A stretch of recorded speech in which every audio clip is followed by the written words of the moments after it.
ஹிந்தி வந்து totally agency கண்ட்ரோலில் இருக்குது சார் படம். ஓ! ப்ரீ ப்ரொடக்ஷன் ஒரு ஏஜென்சி பண்ணுறாங்க, ம். ப்ரொடக்ஷன் ஒரு ஏஜென்சி பண்ணுறாங்க, போஸ்ட் போஸ்ட் ப்ரொடக்ஷன் ப்ரொடக்ஷன் வருது. இப்போ நீங்கள் ஒரு படம் எடுக்கிறீங்க, நீங்கள் அசிஸ்டன்ட் சொல்கிறீங்க, டேய் இந்த ஷாட் பார்த்துக்கோ, அந்த பின்னால் ஒருத்தவங்க வந்தாங்க பார்த்தியா, அது வந்திருக்கக்கூடாது இந்த ஷாட்டு, ஆனால் இதை நோட் பண்ணி வச்சுக்கோ, அவங்க ரிமூவ் பண்ணிடலாம் ஓகே அப்படின்றீங்க. இதே அசிஸ்டன்ட் உங்கள் கூட வாழ்க்கையில் கடைசி வரைக்கும் இருந்தால் தானே அவன் அதை எடிட் பண்ணுவான். ஆமா. இவன் ஷூட்டிங் முடிச்சோன்னே இவங்கெல்லாம் போயிடுவாங்க. வேற புது டைரக்டர்ஸ் புது ஏஜென்சி வருவாங்க. அவங்க தான் இந்த கொடுத்ததை வச்சு எடிட் பண்ணி அவங்க ஒரு படம் கொண்டு வைப்பாங்க. அவங்களுக்கு நீங்க சொன்னதோ தெரியாது, இந்த எதுவுமே தெரியாது. அங்க எல்லாமே ஸ்கிரிப்ட் சார், பேப்பர் ஆகுது சார். எல்லாமே பேப்பர் ஆகுறதுனால என்ன ஆகுதுன்னா, இப்போ நான் வந்து எமோஷனலா ஆகாம போயிடலாம் சில நேரத்துல. அது மற்றதெல்லாம் கூட ஓகே சார். இப்போ நீங்க ஒரு கலர் கரெக்ட் பண்றீங்க, ஓகே. ஒரு டிஐல வந்து நீங்க இப்படி தான் பண்ணணுங்கிறது லாஜிக் கிராமர் பண்ணிடலாம். மியூசிக் எப்படி சார்? இப்போ நீங்க காத்துக்குள்ள இருக்கீங்க, இப்போ நீங்க என்கிட்ட இருந்து ஒன்று எடுத்து கொடுக்க சொல்றீங்க, நான் எப்படி என் வாயிலேருந்து வரும்னு பார்ப்பீங்களா, என் கையிலேருந்து வரும்னு பார்ப்பீங்களா? மியூசிக் எப்படி நீங்கள் வாங்குவீங்க?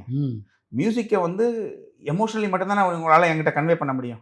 சார் ஒரு பொண்ணு சார், அவங்க கண்ணில் கண்ணீர் வருது சார், அவங்க போய் அப்படியே கையை வச்சு இது ஒரு எமோஷன் கன்வே பண்ணுற விதம் சார். அப்போ அந்த பொண்ணு அப்படியே கண்ணீர் துடைக்க போகும்போது நம்ம என்ன பண்ணலாம், என்ன இன்ஸ்ட்ருமெண்ட் போகலாம், என்னுடைய தாட் எங்கெங்கே போகும்னா என்ன பண்ணலாம், மைனரில் பண்ணலாமா இல்லை இப்படின்னு வருதுல்ல.